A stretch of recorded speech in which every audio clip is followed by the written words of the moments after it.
hello and welcome all to this year's 2023 Champ Chat. I'm Union Martinez. And I'm Eliza Olson. Together, we will explore a wide variety of topics that will range from our campus lives to the world around us. We start with an update on the war in Ukraine. This month marks the one-year anniversary. No one thought the war would last this long. But Russia is gathering its own allies, specifically with China and Iran. Reporter Don McDonald, tell us more.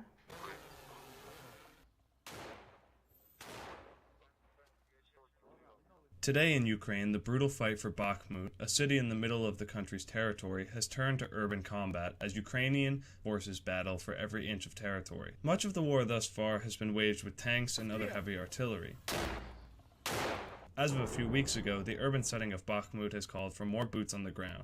Both sides have reportedly suffered significant casualties. Along with the rising death toll, an offer of military exchange between Russia and Iran has Director of CIA William Burns concerned. And what's beginning to emerge is at least the beginnings of a full-fledged defense partnership between Russia and Iran, with the Iranians supplying drones to the Russians, which are killing Ukrainian civilians as we speak today. On Saturday morning, the Iranian government disclosed that they provided a limited number of drones and other military technologies to the Russians shortly before the invasion of Ukraine. But this is not the only alliance brewing. A much more concerning relationship is forming between China and Russia, with promises on both sides to assist territorial ambitions in the Ukraine and Taiwan.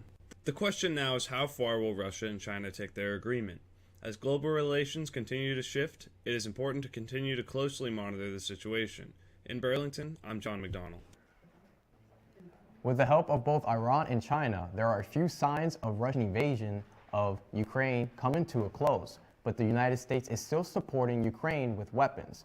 Vermonters are also showing their support by providing shelter to Ukrainians escaping the war.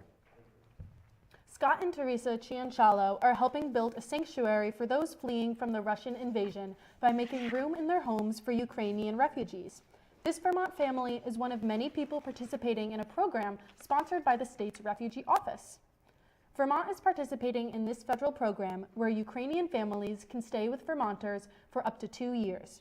The state has not reported any official numbers yet, but many have already arrived and are rebuilding their lives here. While some Ukrainians are rebuilding their lives in the state, Burlington is trying to restart the building process for the long-delayed mall project. The City Place project in downtown Burlington, often referred to as the Pit, is finally starting to see activity after nearly 6 years of delays.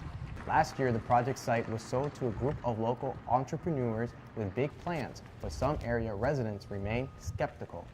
I mean, I don't really know what they're doing. I think they're just building like foundations right now. And so now it's just an eyesore with noise.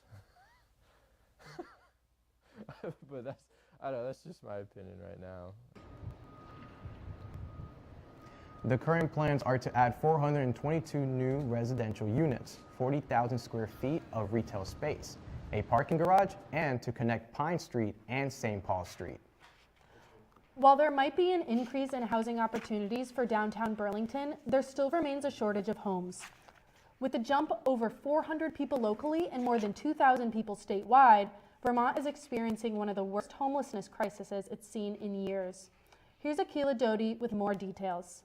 The small city of Burlington, with just over 44,000 people, continue to feel the economic and emotional hardships of COVID-19 and its aftermath. The Vermont Coalition to End Homelessness reported a 7% increase in homeless individuals from 2021 to 2022, more than half of those households containing at least one child. Because I want my daughter to have something I didn't, but I'm homeless because of it. Vermont's rental assistance program received a boost of funding during the pandemic, but funds are quickly dwindling, with state officials predicting a complete program shutdown by March 31st, 2023. The need for adequate housing has Vermonters in a state of urgency as they continue to feel the effects of global warming. With sweltering heat rising above 90 degrees Fahrenheit and wind chill dipping below negative 34 degrees Fahrenheit, citizens are concerned with how the city will be able to help house and assist everyone. I want a handout from the state. I want a handout. And I'm reaching for it, and they're reaching back. So the support around here is very great. Community shelters and organizations continue to provide what they can to the homeless and at-risk population, but both advocates and officials agree there's still more work to be done.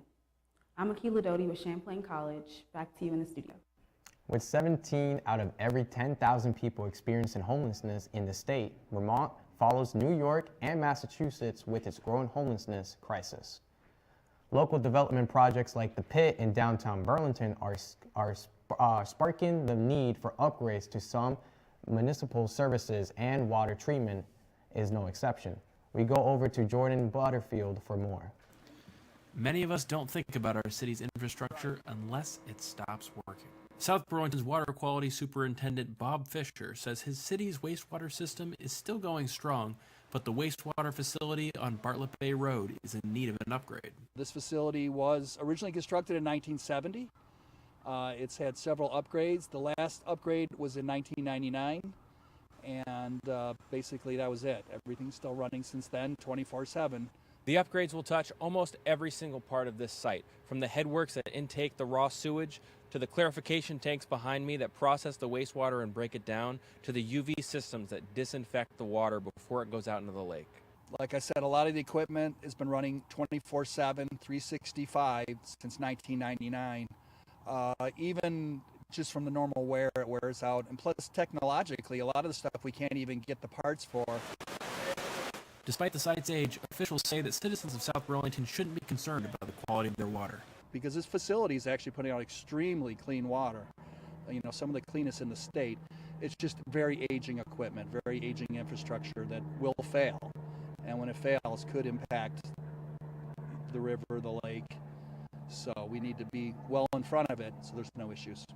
On town meeting day, South Burlington will request a bond to fund the upgrades, totaling $33.8 million, including plant improvements as well as upgrades to aging pump infrastructure. If passed, citizens will see a change in their wastewater fees. In the past, the city has had very modest rate increases over the years, about 2.2% over the last decade.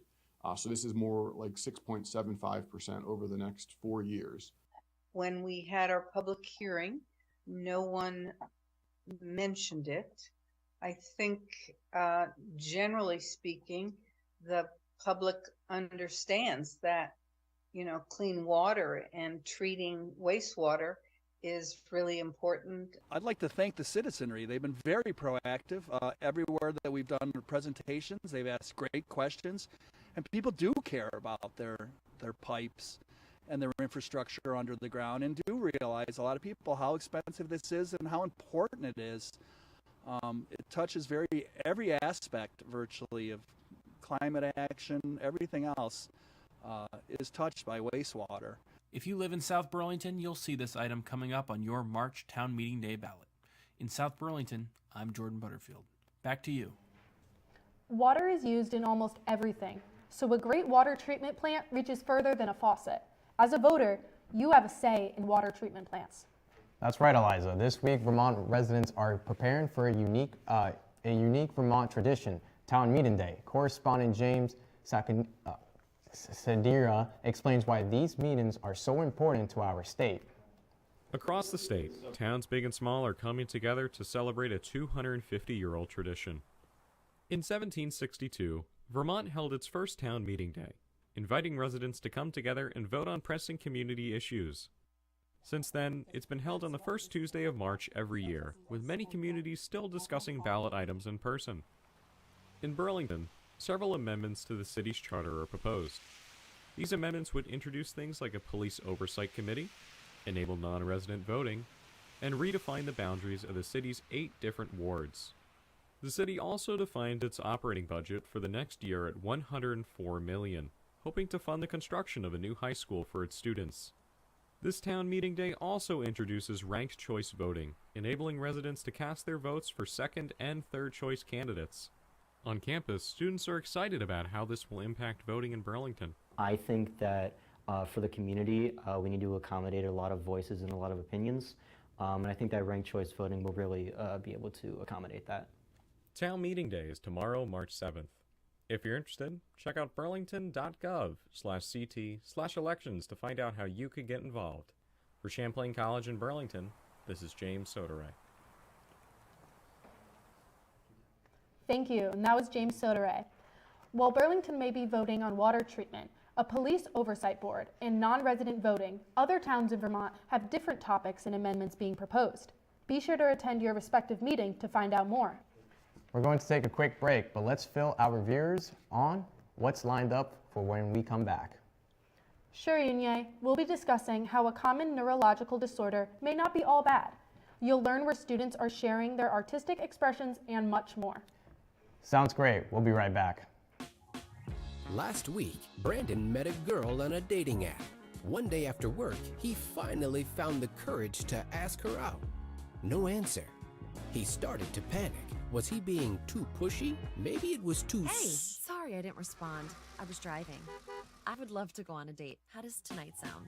Brandon tried to play it cool, but inside he knew. A girl so smart, so responsible. She must be a keeper.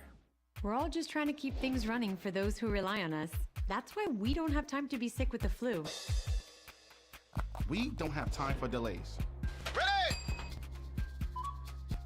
We don't have time for spills.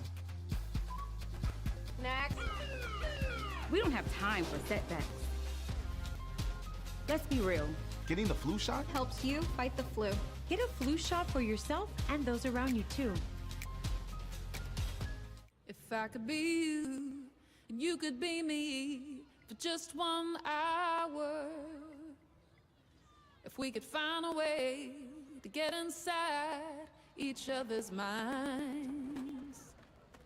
If you could see you through my eyes instead of your ego, I believe you'd be surprised to see that you've been blind. Walk a mile in my shoes. Walk a mile in my shoes. Yeah, before you abuse, criticize and accuse. Walk a mile in my shoes. Walk a mile in my shoes. Well, before you abuse, criticize and accuse. Walk a mile in my shoes.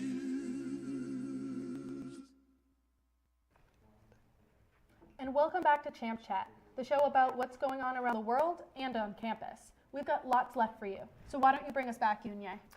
Thanks, Eliza. Champlain College held an event for the student body which aims to inform our community about autism and the neurodivergent mind. Benjamin Cummins tells us more. There's a lot of different ways that people think, depending on how their brain works. This is Jason Richter, a first-year student at Champlain College. On Wednesday, February 15th, he is attending a school event called The Amazing Neurodivergent Mind, The Gift of Autism. This event is organized by professor and professional speaker Dr. Kimberly Quinn in the Miller Information Commons. Champlain, thankfully, has quite a nice representation of neurodivergent students and also faculty and staff. Students discuss a few main points about understanding autism, like common traits that come with the diagnosis. People who think differently than neurodivergent are not defective, right? We're different, thank goodness, because if the whole world were the same, it'd be awfully boring. With traits like mind blindness extending into social and academic situations, having autism as a college student can pose its challenges. But Dr. Quinn focuses on the upsides and how the Champlain community can embrace them. Champlain College has a large neurodivergent community. Dr. Quinn explains about 75% of the student body identifies with the label. I think there's a lot of misconceptions and stereotypes that might not even be necessarily born out of malice. And events like this, I think, probably help bring more awareness to those people. With 3 attendees, Dr. Quinn says the turnout could be better, but guarantees events like this will run again. In Burlington, I'm Ben Cummings. What a great opportunity for connection and inclusion on campus. Kim Quinn says she will continue to work on creating a more inclusive community through awareness and understanding. Making sure that our community is inclusive is merely one part of what makes Champlain great. What are some other ways that students can express themselves, Yunye? Well, one great way is at The Grind. The Grind is where students go to experience community and music. If you enjoy singing loudly and silly remarks, this is the place to go.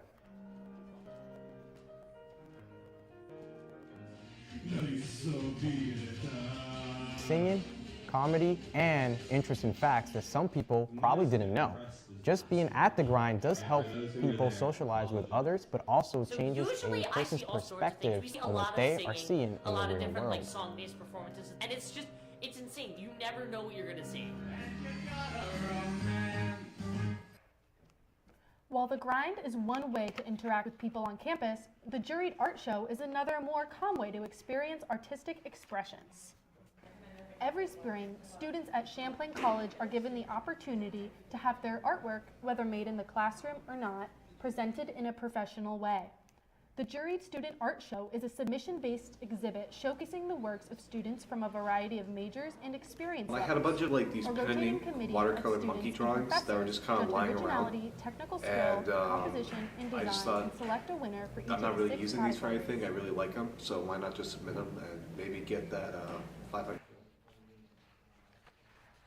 The submission window for the show ended on February 3rd. This year's winners exhibition will begin on March 30th and will be held in the gallery room in the Center for Creative Media. There's also been a lot of campus conversation around a new AI tool. Facilities across the country are torn between concern or elation about students' access to the new tool. Harlan Kissel shows us how it works and the real concerns for academic integrity.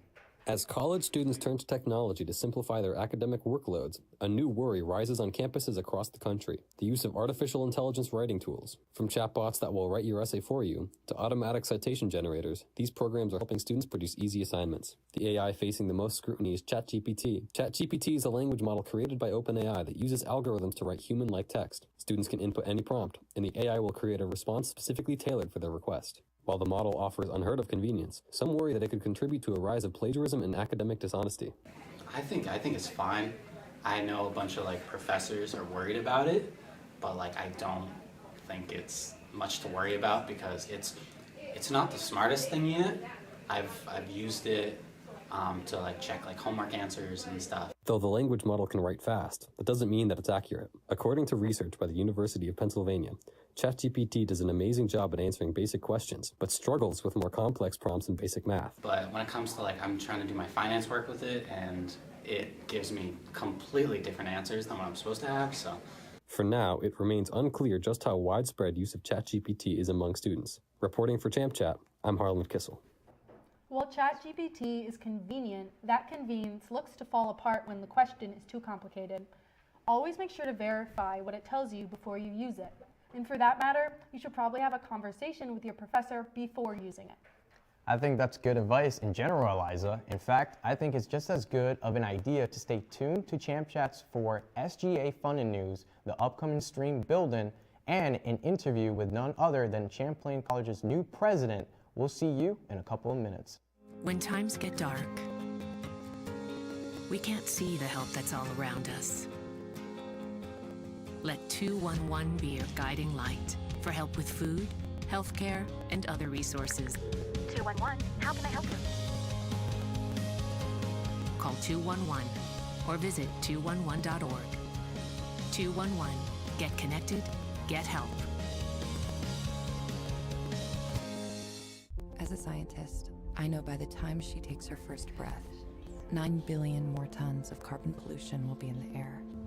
When she takes her first steps, wildfires will have burned millions more acres she could have explored. By the time a child born today goes to college, it may be too late to leave them the world we promised. Our window to act on climate change is like watching them grow up. We blink and we miss it. Hey guys, it's me, Isabella Gomez, filling in for Smokey Bear because he's got more to say than just... Only you can prevent wildfires. Like, if you're outside enjoying a barbecue, don't let a hamburger distract you from fire safety. Make sure you aren't dumping your hot coals or ashes onto the ground because that could start a wildfire. So take wildfire prevention seriously and let's save the world one day at a time. Juntos con Smokey Bear, podemos hacerlo. Go to smokeybear.com to learn more about wildfire prevention.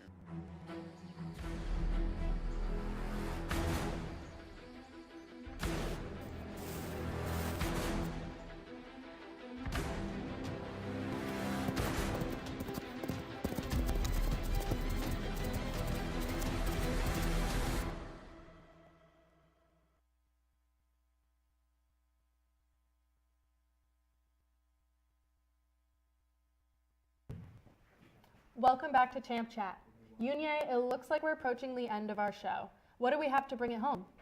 We got a couple more stories ahead of us, and then a conversation with President Alex Hernandez. Well, I am excited. Let's jump right in. Joining a student club is an important part of college life, and funding from the Student Government Association is important for that connection. There are complaints about SGA poorly allocating funds to clubs in part because of esports. Nick Cojines went straight to the source for answers. Champlain students have been concerned about SGA funding lately. There have been rumors circulating that the student government has been cutting other clubs' funding in order to allocate more money to the esports club and the esports varsity team. There is a misconception that the esports varsity team is funded by the SGA, but that is in fact not true. The college personally funds and sponsors the varsity team. The esports club, on the other hand, is in fact funded by the SGA, since it is a student club and not a team. SGA President Martina Monroe was eager to talk more about the funding, especially when I asked for her thoughts on the rumors of budget cuts. Yeah, so that's actually not a true statement. In terms of club allocation, we really look at attendance records. We look at what the clubs have spent in the past, what the club needs to operate, things like that. A lot of times, unfortunately, we have to make budget cuts to most of the clubs because we don't have the budget to allocate to every club the amount that they're requesting. SGA is funded by student activities fees, so the fees that students pay in their tuition is then given to the SGA as their budget. The entire club's budgets depend on the enrollment fees. Looks like the complaints of the SGA adjusted funding for Champlain College esports team can finally rest. Speaking of budgets, in the fall, Congress appropriated $10 million for Champlain College as part of its 2023 appropriations bill. These funds are designed to help students in the Information and Technology Division, specifically in cybersecurity, forensics, and the bio-life sciences. Champlain has a national reputation for its technology-focused majors. The grant will help expand the Leahy Center for Digital Forensics and Cybersecurity, as well as the technology and facility upgrades. A new stream building is in the planning stages right now. President Hernandez says these fundings will be a lasting legacy of Leahy's service to Vermont and to the college. This is another great addition to the campus. Absolutely. Keep your eyes on that because it sounds like it's almost as interesting as having President Alex Hernandez in the studio. Right now, he was hired in November last year, and now he's here to have a champ chat with reporter Tyler Caladu. Tyler? Thanks, Yunye, and welcome President Mendez to Champ Chat. Thank you. Thank you for giving time to see us, and let's dive right in. Great. So, how are you adjusting to the cold weather coming from Virginia to Vermont? It's a big change. I was told that no matter how cold it is, you need to get outdoors every day, so I've tried to do that, and I think it was pretty good advice. So far, I've been loving my time here in Vermont. There was a day that was a little frosty. It was -20, and we were inviting students to wear coats and pants that day. But it's been a good ride so far. Nice. So, since you've gotten here, you've liked to perform at the grind. I was wondering how that's been for you. So I want Champlain College to be a place where every student can find a sense of belonging, and that includes myself and my wife, Michelle, who's going to join me here. And so part of it is getting out and immersing yourself in the community. And one of those things is performing at the grind. I've been playing intramural basketball. Went to movie night at the ODI, played Uno in the dining hall. So just trying to build those relationships I think is really, really important. I'm a first year just like a lot of students, and so part of being a first year is just getting out there and meeting people and becoming part of the community. That's awesome. I love that. I know you play the guitar. Do you have a favorite band? I do have a favorite band. My favorite band for a lot of my life was Radiohead. And I got to see them in live, I don't know, about 3 or 4 times over the course of my life. I'm jealous. That's awesome. Yeah. So as we saw in a previous story, ChatGPT is rapidly becoming a major concern for faculty. Yep. What do you think the role of technology and innovation is in higher ed? It's a great question. ChatGPT, along with a lot of technology that came before, it's really challenging how we think about what does teaching and learning look like. And I do think about that when I think of great faculty who are working with students to kind of figure that piece out. I also think a lot about what does it mean for our students when they go out into the workforce. Is this something that eliminates the needs for human beings, or does it enhance what we do? And as students, should we be learning how to use artificial intelligence to really elevate what we're doing when we're, to be ready when we get out into the workforce? And I'm definitely of the camp that historically technology has helped us be more productive. It's given us more opportunity. And so I really think that we need to find ways to use this to elevate what makes us special as human beings and as workers. Okay, that's really interesting. Thank you. So we're hearing that there are some new programs. Can you tell us about what you're launching? Some of these programs? Not me personally, us as a college. We are, as we say, going full steam ahead. STEAM means science, technology, engineering, arts, and math. And as an example, we've got several new majors that I'm pretty excited about. I think we're launching animation this fall. Interactive narrative just got approved, digital humanities. We're working on a product design major. And then for the first time, we're looking to go into the sciences. And I believe if you look out in the world right now, bio-life sciences is really becoming a, kind of this incredible wave that's sweeping our world. 10 years ago, we were programming silicone, now we're programming cells. And so it's really important that we think about what does this mean for Champlain and what does this mean for our students as they think about their futures. Thank you. That's really inspiring. Yeah, I'm really excited about it. I'm looking forward to seeing the future of Champlain. So can you share some of your initiatives that you're planning on implementing? Diversity, equity, and inclusion are part of the 2030 strategies. Yeah. What are you doing as president to address those issues? Yeah. I mean, I've spent a lot of my career thinking about how do you make opportunity more inclusive for people from different populations and different backgrounds. One thing we did last fall is we announced that the Vermont First Generation Scholarship, which is a scholarship program here at Champlain, will be a full tuition scholarship, which we're really excited about. I've been trying to spend a fair amount of time at the ODI and supporting our students in those initiatives. And broadly speaking, we're trying to figure out what does a college-wide strategy look like for diversity, equity, and inclusion. And all this is, I think, is part of just how do we create a place where no matter what your background is, you can find a sense of belonging here at this campus. That's really incredible. That is incredible.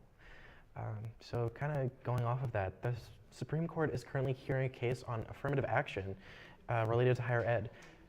Do you think the decision will have an impact on Champlain's students and faculty?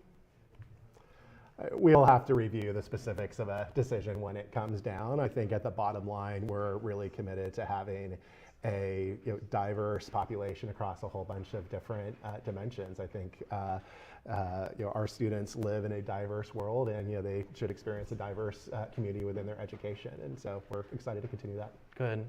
That's great. Thank you. So with the pandemic nearing its end, finally, thank goodness, it had a major impact on students' mental health. Yeah.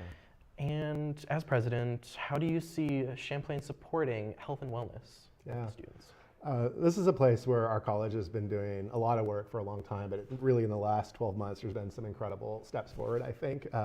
The first thing is we implemented the Dare to Pick Care campaign, which is a comprehensive campaign to help inform students about all the different resources that are available to them here at Champlain College. The second thing we did for all our first years, we implemented Champ 101. And Champ 101 is a program that helps first years transition to college. I actually wish that I was eligible to go through Champ 101, but it kind of really explains, again, all the different resources, and it helps you build community. And then in our Insight program, we're building out a new track on Invite Our Life Skills program around wellness. So not only do you have access to resources here while you're at Champlain College, but when you leave, what are the skills we're helping equip you to help manage not just your career and financial literacy, but also help manage your wellness? Because I can tell you, having graduated from college a few years back, that concern and that management never goes away. I mean, every week I think about what am I doing to support my own kind of personal well-being, and I'm really excited about some of those initiatives. That's a huge step, and that's really great. Kind of to end our segment, what are your top priorities for the next academic year? Yeah, so I mean, we talked about we're going full steam ahead with a lot of those new programs we talked about already, and as part of that, we really want to grow our student body by about 500 students over the next few years. So that's a big ambition. Second thing is I'm actually teaching entrepreneurship at Hula right now with Champlain students, and we're really excited about how do we partner with Hula and other employers at the South End, which is really this exploding part of the city. And I'm just, what are these transformative experiences we can have for students right down there? So right now, students go to the Lakeside for the Leahy Center for Cybersecurity and Digital Forensics. They go there for the Emergent Media Center. They go there for the esports arena. I just have this sneaking suspicion that there's all these other incredible experiences we can help shape for students there. The other things that I'm really excited about during my inauguration, I shared that I want us to be the best place in the world for women to study digital forensics, cybersecurity and digital forensics. And so we've just convened this incredible group of 30 female cyber leaders who are going to help advise us as a college. We're raising money for scholarships, support a more diverse community. So these are some of the few of the things that I'm working on along with our team to really just continue to make Champlain all that it can be for our students. Awesome. President Hernandez, thank you so much for joining thank me. You, Tyler. It's been a Appreciate you having pleasure. me. I wish you all the success with the rest of the year. Thank you. Same to you. Thank you. Yep. Thank you, Tyler. That is a wrap for our show today, and a big thank you to you, President Hernandez, for taking the time to engage with our community, and thank you, you crazy beavers, for watching.